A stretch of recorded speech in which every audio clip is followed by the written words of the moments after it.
Hello दोस्तों, नमस्कार, जय हिंद। स्वागत है आप सबके अपने YouTube channel the Edu academy पर। आज जो हम बात करेंगे, कल का एक वीडियो था सौरमंडल पे। सौरमंडल का ही आज हम कौन सा तो सेकेंड पार्ट आज हम यहाँ पर देखेंगे और काफ़ी इंपॉर्टेंट सब क्वेश्चन यहाँ पे कवर करेंगे। और कितना तो लगभग जो है 100% जो है हम यहाँ पर देखने की कोशिश करेंगे किसका, ज्योग्राफी का। जैसा कि आप यहाँ पर देख भी सकते हैं, कुछ प्रीव्यू आपको क्वेश्चन को दिख जाएगा कि बेसाल्ट चट्टान जो है सर्वाधिक मात्रा में पृथ्वी के किस सतह में पाया जाता है, उसका क्या नाम है, तो उसे हम सीमा कहते हैं। तो इसी तरह के प्रश्न जो है लगभग आप अगर बिहार पुलिस की तैयारी कर रहे हैं या किसी भी तरह की तैयारी कर रहे हैं, इस तरह के प्रश्न आपको अक्सर आपके एग्जाम में देखने को मिलता है। तो चलिए ज़्यादा समय न लेते हुए आज का हम क्लास शुरू करते हैं और देखते हैं पहला क्वेश्चन। तो सबसे पहला जो क्वेश्चन है कि पृथ्वी के अतिरिक्त किस ग्रह पर ऋतु परिवर्तन संभव है, यानी पृथ्वी के अलावा किस और ग्रह पर जो है ऋतु का परिवर्तन होता है, यानी वहाँ मौसम परिवर्तित होता है। तो इसका सही आंसर हो जाएगा किस ग्रह पे, तो मंगल ग्रह पर जो है पृथ्वी की तरह ही वहाँ पे क्या होता है, ऋतु का परिवर्तन होता है। नेक्स्ट प्रश्न है कि पृथ्वी के अतिरिक्त किस ग्रह पर मानव उपस्थिति की संभावना है। पृथ्वी के अतिरिक्त और किस ग्रह पर मानव उपस्थिति की संभावना है, तो इसका भी सही आंसर हो जाएगा मंगल ग्रह पर। किस पे, मंगल ग्रह पर। आप जान ही रहे हैं कि मिशन मंगल करके कितने लोगों ने जो है अति किया है, और एशिया का पहला देश हमारा भारत जो है मिशन मंगल को जो है सक्सेसफुल करने वाला देश रहा है। एक काफ़ी जो कहा जाए कि प्राउड मोमेंट था। तो वहाँ पे आप देख सकते हैं वायुमंडल का पता लगाया जा रहा है कि किस तरह का यहाँ पर वायुमंडल है, पानी की खोज की जा रही है। तो तरह तरह की वहाँ पे खोजें की जा रही हैं। तो पृथ्वी के अतिरिक्त और किस ग्रह पर मानव की उपस्थिति संभव है, तो मंगल ग्रह पर। क्लियर है, आगे बढ़े। अगला प्रश्न है कि प्रथम बार मंगल ग्रह पर उतरने वाला अंतरिक्ष यान का नाम क्या था। तो किसके बारे में पूछा जा रहा है, अंतरिक्ष यान के बारे में बात हो रहा है। तो प्रथम बार कौन सा अंतरिक्ष यान उतरा था, उसका नाम था पाथफाइंडर। पाथफाइंडर, अगर हिंदी मीनिंग इसकी बात कर लें तो पाथ का मतलब क्या हो जाता है, रास्ता ढूंढने वाला। तो उसी नाम से पाथफाइंडर जो है एक अंतरिक्ष यान सर्वप्रथम मंगल ग्रह पर उतारा गया था। अगला प्रश्न देख लें कि सौरमंडल में सबसे बड़ा ग्रह कौन सा है। सौरमंडल में सबसे बड़ा ग्रह कौन सा है, तो इसका सही आंसर हो जाएगा कौन सा, बृहस्पति जो है सौरमंडल का सबसे बड़ा ग्रह है। आगे बढ़े, अगला प्रश्न देख ले। अगला प्रश्न है बृहस्पति ग्रह पर लाल धब्बे, किसके बारे में, लाल धब्बे किस संकट का सूचक है। तो बृहस्पति ग्रह पर लाल धब्बे जो है अशांत बादल, किसके लिए, अशांत बादल का एक तरह से सूचक माना जाता है। अगला प्रश्न देख ले, अमेरिका ने किस ग्रह की खोज के लिए गैलीलियो नामक अंतरिक्ष यान भेजा था। तो गैलीलियो नामक अंतरिक्ष यान अमेरिका ने बृहस्पति ग्रह की खोज के लिए भेजा था। क्लियर है, आगे बढ़े, अगला प्रश्न देख लें। अगला प्रश्न है मैगलन अभियान, कौन सा, मैगलन अभियान किस ग्रह से संबंधित है। तो मैगलन अभियान किस ग्रह से संबंधित है, बृहस्पति ग्रह से संबंधित है। अगला प्रश्न देख ले, शुमेकर लेवी 9, कौन सा, शुमेकर लेवी 9 धूमकेतु किस ग्रह से टकराया था। तो शुमेकर लेवी 9 धूमकेतु बृहस्पति ग्रह से टकराया था। किससे, बृहस्पति ग्रह से टकराया था। क्लियर है, आगे बढ़े, अगला प्रश्न देख लेते हैं कि सूर्य के इर्द गिर्द परिक्रमा करने में कौन सा ग्रह अधिकतम समय लेता है। सूर्य के इर्द गिर्द यानी अगल बगल की बात कर रहा है कि उनके सूर्य के चारों ओर जो परिक्रमा करने वाला कौन सा ग्रह सबसे अधिक समय लेता है। तो इसका सही आंसर हो जाएगा बृहस्पति। कौन सा, बृहस्पति ग्रह सूर्य के इर्द गिर्द परिक्रमा करने में सबसे अधिक समय लेता है। अगला प्रश्न देख ले, सौरमंडल का सबसे बड़ा उपग्रह कौन सा है। सौरमंडल का सबसे बड़ा उपग्रह का क्या नाम है, तो इसका नाम हो जाएगा गैनीमीड। कौन सा, गैनीमीड जो है सौरमंडल का सबसे बड़ा उपग्रह है। क्लियर, आगे बढ़े, अगला प्रश्न देख लेते हैं। अगला प्रश्न है सभी ग्रहों में से किस ग्रह के चारों ओर एक वलय है। चारों ओर एक वलय है। वलय का मीन्स हो जाता है कि इस तरह से मान लीजिए कोई ऑब्जेक्ट है और इसके ऊपर भी इस तरह का एक वलय यानी गोलाकार जो कहा जाए कि झिल्ली टाइप का है। तो इसका सही आंसर हो जाएगा किस ग्रह पे, शनि पे। यानी ग्रहों में किसके, तो चारों ओर शनि के जो है वलय पाया जाता है। अगला प्रश्न देख ले, नासा। नासा कहाँ का जो है एक कहा जाए कि स्पेस एजेंसी है। तो नासा जो है अमेरिका का एक स्पेस एजेंसी है। तो नासा का किस ग्रह से संबंधित मिशन का नाम जूनो था। कौन सा मिशन, जूनो मिशन जो है किस ग्रह के लिए था? तो ये इसका सही आंसर हो जाएगा बृहस्पति ग्रह के लिए। किसके लिए? नासा ने बृहस्पति ग्रह के लिए जूनो नाम का एक मिशन लॉन्च किया था। क्लियर?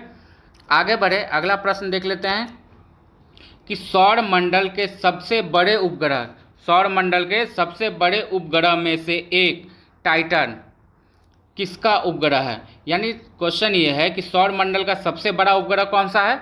तो टाइटन है। और टाइटन किसका उपग्रह है? तो ये है शनि ग्रह का। शनि ग्रह का उपग्रह का क्या नाम है? टाइटन है, जो सौर मंडल का सबसे बड़ा उपग्रह है। क्लियर? अगला प्रश्न देख ले, शनि ग्रह को सर्वप्रथम किस खगोल शास्त्री ने देखा था? शनि ग्रह को सर्वप्रथम किस खगोल शास्त्री ने देखा था? तो इसका सही आंसर हो जाएगा गैलीलियो। यानी गैलीलियो ने ही सर्वप्रथम शनि ग्रह का जो कहा जाए कि ये होता है, इसके बारे में बताया था। आगे बढ़ते हैं, अगला प्रश्न देख लें। अगला प्रश्न है, नंगी आंखों द्वारा दिखने वाला सबसे दूर का ग्रह कौन सा है? तो नंगी आंखों से दिखने वाला सबसे दूर का ग्रह कौन सा है? तो शनि हो जाएगा इसका सही आंसर। यानी शनि ग्रह को हम नंगी आंखों से, यानी बिना किसी स्पेशल मशीन की माध्यम के बिना, यानी टेलीस्कोप वगैरह जो होता है उसके बिना भी हम देखा जा सकता है। किसको? तो शनि ग्रह को, जबकि ये सौर मंडल का सबसे दूर का ग्रह है। अगला प्रश्न देख ले कि शनि ग्रह के चारों ओर पाए जाने वाले वलयों की संख्या, यानी वही जो गोलाकार झिल्ली होती है उसकी संख्या कितनी है? इसका सही आंसर हो जाएगा 10। कितना? तो कुल जो है 10 वलय हैं किस पे? शनि ग्रह पर। आगे बढ़ते हैं, अगला प्रश्न देख लें। अगला प्रश्न है कि सौर मंडल का सबसे कम घनत्व वाला ग्रह कौन सा है? इसका भी सही आंसर हो जाएगा शनि। कौन सा? शनि जो है सौर मंडल का सबसे कम घनत्व वाला ग्रह है। अगला प्रश्न देख ले, शनि ग्रह का सबसे बड़ा उपग्रह कौन सा है? शनि ग्रह का सबसे बड़ा उपग्रह कौन सा है? तो उसका सही आंसर हो जाएगा टाइटन। टाइटन जो है शनि ग्रह का सबसे बड़ा उपग्रह है। आगे बढ़ते हैं, अगला प्रश्न है कि यूरेनस की खोज किसने की थी? यूरेनस की खोज किस वैज्ञानिक ने की थी? तो उनका नाम था हेसले। किसने? हेसले महोदय ने जो है यूरेनस की खोज की थी। अगला प्रश्न देख ले कि सौर मंडल का कौन सा ग्रह सर्वाधिक गैसों से घिरा हुआ है? तो इसका सही आंसर हो जाएगा यूरेनस। यूरेनस जो है ये सर्वाधिक गैसों से घिरा रहने वाला एक ग्रह है। आगे बढ़ते हैं, अगला प्रश्न देख लें कि यूरेनस के कुल कितने उपग्रह हैं? यूरेनस के कुल कितने उपग्रह हैं? तो इसका सही आंसर हो जाएगा 27, यानी कुल जो है 27 उपग्रह किसका है? तो यूरेनस का उपग्रह है। अगला प्रश्न देख ले, पश्चिम दिशा की ओर, किसके दिशा की ओर? पश्चिम दिशा की ओर भ्रमण करने यानी घूरने वाला एकमात्र ग्रह कौन सा है? तो इसका सही आंसर हो जाएगा अरुण। कौन सा? अरुण जो है पश्चिम दिशा की ओर भ्रमण करने वाला एकमात्र ग्रह है। आगे बढ़ते हैं, अगला प्रश्न देख लें। अगला प्रश्न है कि ओबेराइन, कौन सा? ओबेराइन, टाइटेनियम, एरियल, अम्ब्रियल और मिरांडा, तो ये 5 उपग्रह किस ग्रह के हैं? मैं उपग्रह का नाम एक बार फिर से रिपीट करता हूँ। ओबेरॉन, टाइटेनियम, एरियल, ओब्रियल और मिरांडा किस ग्रह के उपग्रह हैं? इसका सही आंसर हो जाएगा अरुण के। किसके? अरुण ग्रह के। अगला प्रश्न देख ले, यूरेनस सूर्य के चारों ओर एक चक्कर कितने वर्षों में पूरा करता है? यानी यूरेनस जो है सूर्य के चारों ओर एक चक्कर पूरा करने में कितना समय लेता है? तो इसका सही आंसर हो जाएगा 84 वर्ष। कितना? 84 ईयर्स। आगे बढ़े, अगला प्रश्न देख ले। अगला प्रश्न है कि सौर मंडल का कौन सा ग्रह हरे प्रकाश को उत्सर्जित करता है? सौर मंडल का कौन सा ग्रह हरे प्रकाश को उत्सर्जित करता है? तो इसका सही आंसर हो जाएगा यूरेनस। कौन सा आंसर हो जाएगा इसका? हरे रंग का प्रकाश कौन उत्सर्जित करता है? तो यूरेनस। अगला प्रश्न देख ले, सौर परिवार के ग्रह में से कौन सा ग्रह सबसे अधिक ठंडा है? सौर परिवार के ग्रह में से कौन सा ग्रह सबसे अधिक ठंडा ग्रह है? तो इसका सही उत्तर हो जाएगा नेपच्यून। कौन सा? नेपच्यून ग्रह जो है सौर मंडल का सबसे अधिक ठंडा ग्रह है। आगे बढ़ते हैं, अगला प्रश्न देख ले। अगला प्रश्न है, किस गैस की उपस्थिति के कारण वरुण ग्रह जो है हरे रंग का दिखाई देता है? वरुण ग्रह हरे रंग का दिखाई देता है। तो इसका सही आंसर हो जाएगा मीथेन। कौन सा? मीथेन ग्रह जो है, मीथेन के गैस के कारण यूरेनस जो है वरुण जो है हरे रंग का दिखाई देता है। अगला प्रश्न देख लें कि सौर मंडल के कौन से दो ग्रह जो हैं सहोदर भाई, जिसे हम सगे भाई के लिए भी कहते हैं, तो सहोदर भाई के नाम से जाना जाता है। तो इसका सही आंसर हो जाएगा अरुण और वरुण। ये जो दो ग्रह है इसे सहोदर भाई या सगे भाई के नाम से भी जाना जाता है। आगे बढ़ते हैं, अगला प्रश्न देख लें। अगला प्रश्न है कि सौर मंडल का सबसे छोटा ग्रह कौन सा है? सौर मंडल का सबसे छोटा ग्रह कौन सा है? बुध। और सबसे बड़ा ग्रह के बारे में आप सबको मैंने बताया है, सबसे बड़ा ग्रह कौन सा है? तो बृहस्पति है। अगला प्रश्न देख ले कि सौर मंडल का कौन सा ग्रह सूर्य और पृथ्वी दोनों से सर्वाधिक दूरी पर है? सौर मंडल का कौन सा ग्रह सूर्य और पृथ्वी दोनों से सर्वाधिक दूरी पर है? इसका सही आंसर हो जाएगा नेपच्यून ग्रह जो है सूर्य और पृथ्वी दोनों से सर्वाधिक दूरी पर स्थित है। आगे बढ़े, अगला प्रश्न देख लें। अगला प्रश्न है कि सौर मंडल के किस ग्रह पर सर्वाधिक लंबा वर्ष होता है? तो ये होता है नेपच्यून पर। किस पे? नेपच्यून पर। अगला प्रश्न है यम अथवा कुबेर, जिसे हम प्लूटो के नाम से भी जानते हैं, की खोज 1930 ईस्वी में किस खगोल वैज्ञानिक द्वारा की गई थी?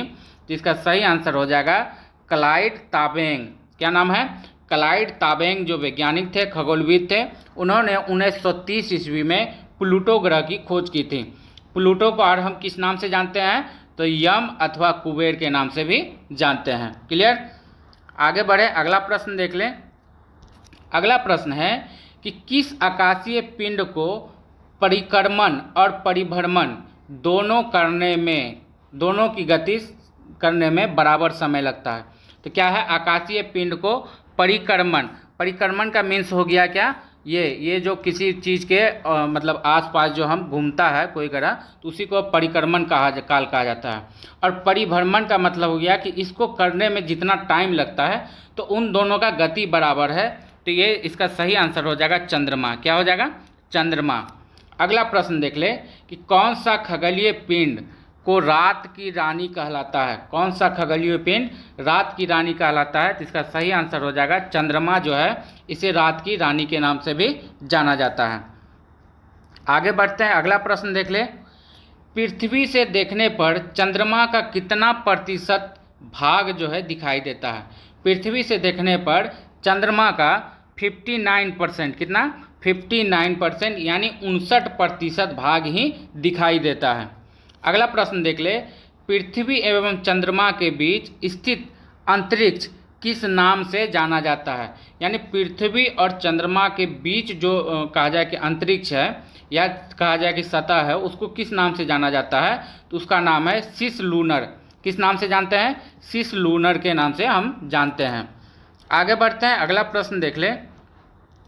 अगला प्रश्न है कि शांत समुद्र और तूफानों का महासागर सौर मंडल में कहाँ स्थित है? शांत समुद्र और तूफानों का महासागर सौर मंडल में कहाँ स्थित है? तो इसका सही आंसर होगा चंद्रमा। कहाँ पे स्थित है? तो चंद्रमा पर। अगला प्रश्न देख ले। चंद्रमा पृथ्वी का एक चक्कर कितने दिनों में लगाता है? चंद्रमा पृथ्वी का एक चक्कर कितने दिनों में लगाता है? तो इसका सही आंसर होगा 27.3 दिन में। कितना?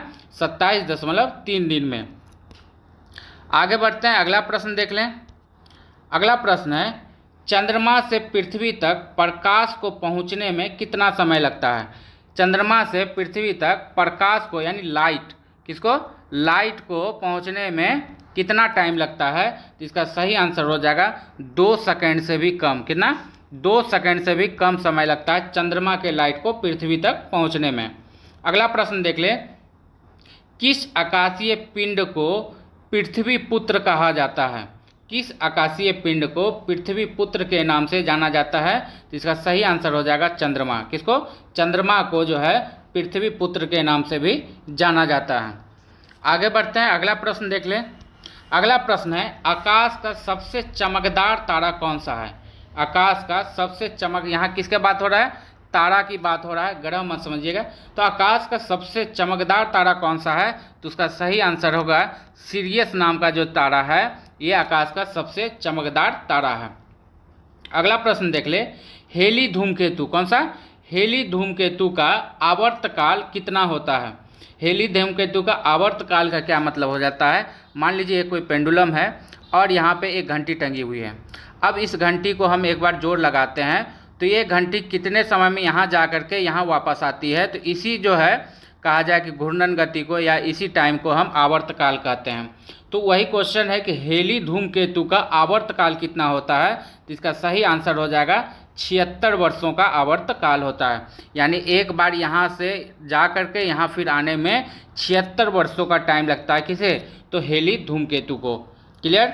आगे बढ़ते हैं, अगला प्रश्न देख लें। अगला प्रश्न है, सूर्य को छोड़कर पृथ्वी के सर्वाधिक निकट स्थित तारे के प्रकाश को पृथ्वी तक पहुंचने में कितना समय लगता है? क्वेश्चन एक बार फिर से रिपीट कर रहा हूं कि सूर्य को छोड़ देते हैं, सूर्य को छोड़कर पृथ्वी का सर्वाधिक निकट, यानी सूर्य को छोड़ने के बाद पृथ्वी का सबसे सर्वाधिक जो निकट तारा है उसका लाइट को पृथ्वी तक पहुंचने में कितना समय लगता है?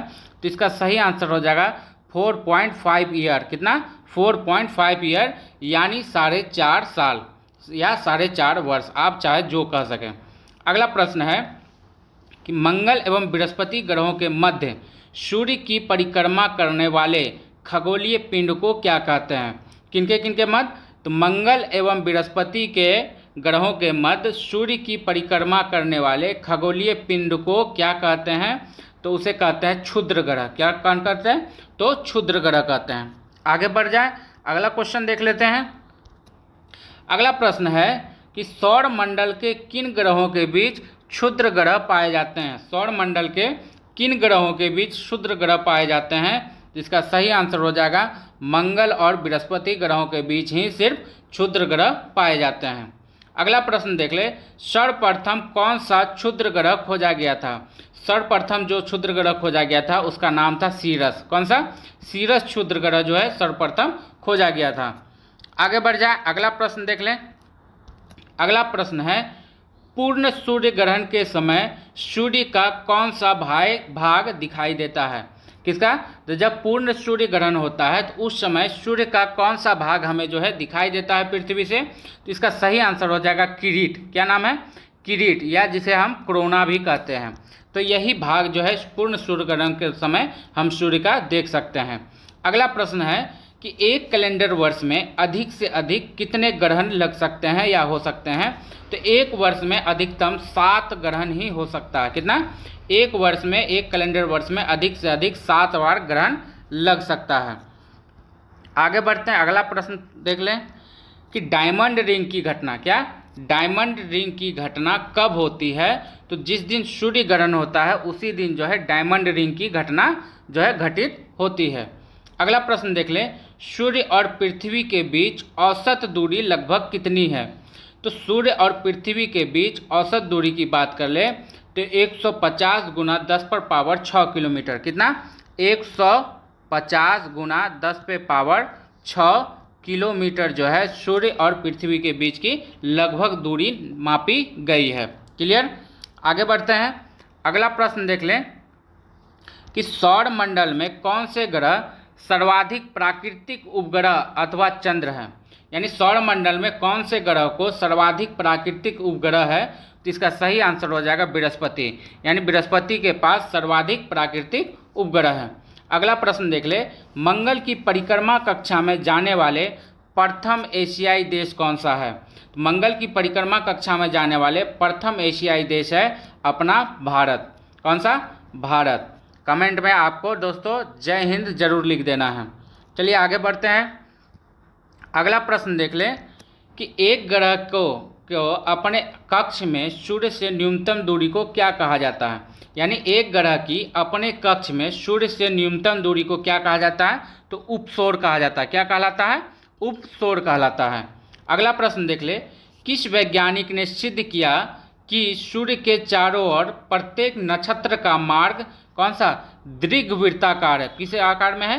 तो दीर्घवृत्ताकार। यानी जो वैज्ञानिक है उन्होंने सिद्ध किया कि सूर्य जो है, मान लीजिए ये सन है और इसके चारों ओर जो है इस तरह से परिक्रमा कर रहा है ग्रह। तो ये बात सबसे पहले किसने बताया था? तो केपलर महोदय ने बताया था, जो एक महान वैज्ञानिक थे और खगोलविद भी थे। आगे बढ़ते हैं, अगला प्रश्न देख लें। अगला प्रश्न है कि सौर मंडल का हेलियोस्ट्रिक मॉडल, कौन सा? हेलियोस्ट्रिक मॉडल सर्वप्रथम किसके द्वारा प्रतिपादित किया गया था? तो इसका सही आंसर हो जाएगा कॉपरनिकस। किसका? तो सौर मंडल में एक हेलियोस्ट्रिक मॉडल है, तो उसे सर्वप्रथम किसके द्वारा प्रस्तुत किया गया था? तो कॉपरनिकस महोदय के द्वारा किया गया था। अब एक क्वेश्चन बनता है कि ब्लू मून क्या होता है? ब्लू मून क्या होता है? तो ब्लू मून वो होता है कि एक महीने में अगर दूसरी बार, कितना बार? दूसरी बार जो है पूरा चंद्र आपको दिखाई दे, यानी फुल मून दिखाई दे, तो उसी को हम क्या कहते हैं? ब्लू मून कहते हैं। यानी एक माह में 2 बार अगर पूरा चांद दिखाई दे तो उसी को हम ब्लू मून कहते हैं। क्लियर है?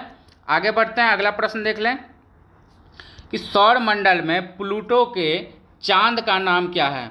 सौर मंडल में प्लूटो के चांद का क्या नाम है? जिसका सही आंसर हो जाएगा चेरान। क्या नाम है? चेरान। अगला प्रश्न देख ले, उर्स मेजर, कौन सा? उर्स मेजर अथवा बिग बियर, उर्स मेजर अथवा बिग बियर का एक प्रकार कौन सा है? तो ये जो है इसका सही आंसर हो जाएगा नक्षत्र मंडल। नक्षत्र मंडल किसका है? तो इसे जो उर्स मेजर या बिग बियर के का भी प्रकार माना जाता है। आगे बढ़ते हैं, अगला प्रश्न देख लें कि पृथ्वी के आंतरिक संरचना, कौन सा? पृथ्वी के आंतरिक संरचना के संबंध में सर्वाधिक महत्वपूर्ण जानकारी का स्रोत क्या है? तो इसका सही आंसर हो जाएगा भूकंप विज्ञान। किसका? भूकंप विज्ञान के द्वारा ही पृथ्वी का आंतरिक संरचना के संबंध में सर्वाधिक महत्वपूर्ण जानकारी मिल सकता है। अगला प्रश्न देख ले, सियाल, सीमा तथा नीफे के रूप में भूगर्भ का विभाजन किसके द्वारा किया गया था? यानी सियाल, सीमा तथा नीफे के रूप में भूगर्भ का विभाजन किस वैज्ञानिक के द्वारा किया गया या खगोलविद के द्वारा?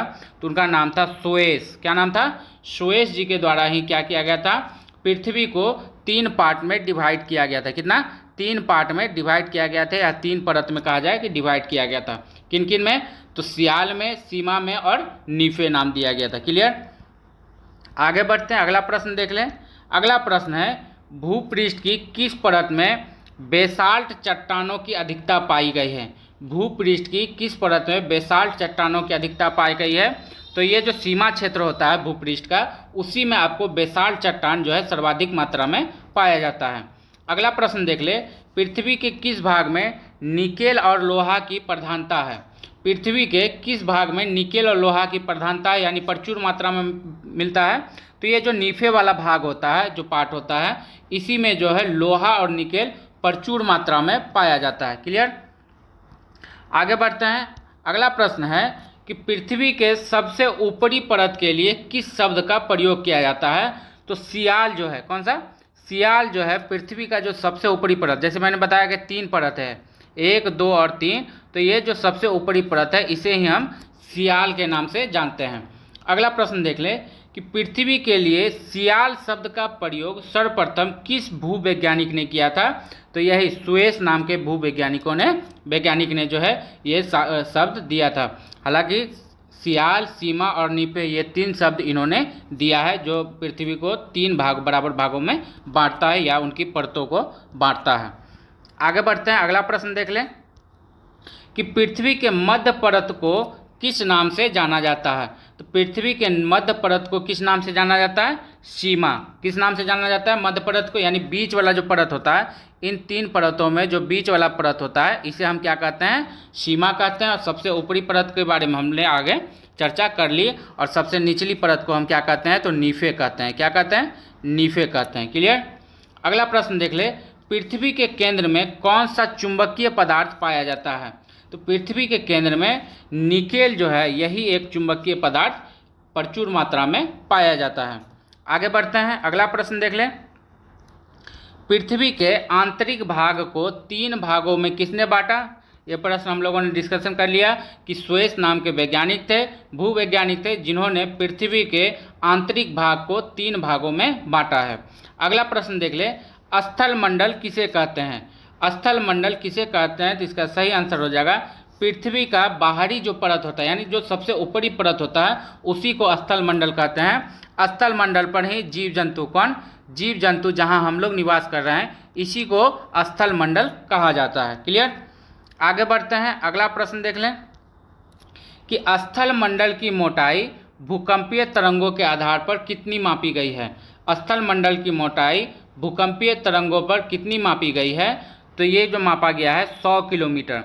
अब मोटाई की बात कर ले तो मान लीजिए कि एक परत है, स्थल मंडल है, और इसकी मोटाई जो नापी गई है ये समझ लीजिए कि यहाँ से लेकर के यहाँ का जो बीच की दूरी है, तो ये 100 किलोमीटर का जो है स्थल मंडल जो है मापा गया है। क्लियर।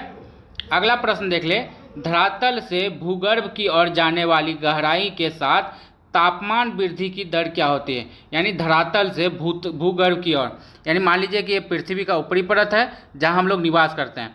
अब इसके नीचे जैसे जैसे हम लोग जाएंगे तो उसी बारे में क्वेश्चन है कि जैसे जैसे हम इसके नीचे आते हैं तो इसमें जो गहराई का तापमान वृद्धि कैसे होता है, तो ये जो होता है 1 डिग्री सेल्सियस प्रति 32 मीटर पे बढ़ता है। कितना, यानी हम जो पृथ्वी पे हैं, अगर ज़मीन से हम 32 मीटर नीचे जाएंगे तो 1 डिग्री सेल्सियस टेम्परेचर बढ़ जाएगा। फिर उससे अगर हम नीचे जाएंगे तो 1 डिग्री सेल्सियस टेम्परेचर और बढ़ जाएगा। तो जैसे जैसे हम 32 मीटर करके नीचे जाते जाएंगे 1 डिग्री सेल्सियस जो है क्या होता है, तापमान में वृद्धि होते जाता है। क्लियर। आगे बढ़ते हैं, अगला प्रश्न देख लें कि भूगर्भ का विभाजन भूपटल, मेंटल तथा कोर में किसने किया। भूगर्भ का विभाजन भूपटल, मेंटल तथा कोर में किसने किया था, तो उनका नाम था ग्रांट। क्या नाम था, ग्रांट ने ही भूगर्भ का विभाजन भूपटल, मेंटल तथा कोर में किया था। अगला प्रश्न है, महासागरीय सतह का निर्माण किस प्रकार की चट्टानों से हुआ है। महासागरीय सतह का निर्माण किस प्रकार की चट्टानों से हुआ है, तो बेसाल्ट चट्टानों से। किसका, बेसाल्ट चट्टानों से। आगे बढ़ते हैं, अगला प्रश्न देख लें। अगला प्रश्न है कि स्थल मंडल का विस्तार कितने किलोमीटर की गहराई तक है। स्थल मंडल का विस्तार कितने किलोमीटर की गहराई तक है, तो इसका भी सही आंसर हो जाएगा 100 किलोमीटर की गहराई तक। अगला प्रश्न देख ले, किसको व्हाइट ऑफ द अर्थ, क्या व्हाइट ऑफ द अर्थ कहा जाता है, तो मेंटल को। किसे, मेंटल जो एक परत है भूगर्भ का, उसे ही व्हाइट ऑफ द अर्थ के नाम से भी हम जानते हैं। क्लियर। आगे बढ़ते हैं, अगला प्रश्न देख लें। अगला प्रश्न है कि मेंटल में किन तत्वों की प्रधानता होती है, यानी कौन सा तत्व प्रचुर मात्रा में या ज़्यादा मात्रा में पाया जाता है, तो मेंटल में जो है सिलिका और मैग्नीशियम। कौन सा, सिलिका और मैग्नीशियम जो है सबसे अधिक मात्रा में पाया जाता है। अगला प्रश्न देख लें, पृथ्वी के कुल द्रव्यमान का लगभग कितना प्रतिशत मेंटल में पाया जाता है। पृथ्वी के कुल द्रव्यमान का लगभग कितना प्रतिशत मेंटल में पाया जाता है, तो इसका सही आंसर हो जाएगा 68%, यानी 68% जो है पृथ्वी का कुल द्रव्यमान का 68% मेंटल में पाया जाता है। क्लियर। आगे बढ़ते हैं, अगला प्रश्न देख लें। अगला प्रश्न है कि पृथ्वी को किस तत्व की प्रधानता होती है। पृथ्वी के कोर में, यहाँ थोड़ा सा प्रिंटिंग मिस है दोस्त, पृथ्वी के कोर में, तो कोर में जो सबसे ज़्यादा क्या मिलता है, तो लोहा और निकेल। क्या, लोहा और निकेल जो है किसमें, तो कोर में सर्वाधिक मात्रा में पाया जाता है। अगला प्रश्न है, पृथ्वी के भूप्रपटी में कौन सा तत्व प्रचुर मात्रा में पाया जाता है। तो भूप्रपटी में कौन सा तत्व प्रचुर मात्रा में पाया जाता है, तो एल्यूमिनियम। कौन सा, एल्यूमिनियम। क्लियर है। आगे बढ़ते हैं, अगला प्रश्न देख लें। अगला प्रश्न है, धरातल से मुंह असंबद्धता, क्या, धरातल से मुंह असंबद्धता की गहराई लगभग कितनी है, तो 30 किलोमीटर है। अगला प्रश्न देख ले, मिश्रित धातु और सिलिकेटों से बनी, किससे, मिश्रित धातु और सिलिकेटों से बनी धरती की परत क्या कहलाती है, तो Cl कहलाती है। क्या कहलाती है, Cl कहलाती है। किससे बना, तो मिश्रित धातु और सिलिकेट से जो बनी धरती है उसकी परत क्या कहलाती है, Cl कहलाती है। क्लियर। आगे बढ़ते हैं, अगला प्रश्न देख लें। गुटेनबर्ग पृथ्वी के किन दो परतों के बीच होता है। गुटेनबर्ग जो है पृथ्वी के किन दो परतों के बीच होता है, तो इसका सही आंसर हो जाएगा मेंटल और कोर, इन दोनों के बीच का जो परत है उसे ही हम क्या कहते हैं, गुटेनबर्ग कहते हैं। अगला प्रश्न देख ले, महाद्वीप और महासागर किस श्रेणी के अंतर्गत आते हैं। महाद्वीप और महासागर किस श्रेणी के अंतर्गत आते हैं, तो इसका सही आंसर हो जाएगा प्रथम श्रेणी। किसके अंतर्गत, तो प्रथम श्रेणी के अंतर्गत आते हैं। अगला प्रश्न देख ले कि पृथ्वी के धरातल के कितने प्रतिशत भाग पर महाद्वीपों का विस्तार है? पृथ्वी के धरातल के कितने प्रतिशत भागों पर महाद्वीपों का विस्तार है? तो इसका सही आंसर हो जाएगा 29.2%। कितना? 29.2% पर जो है पृथ्वी में क्या है, महाद्वीपों का विस्तार है। अगला प्रश्न देख लें। कार्बोनिफरस, कौन सा?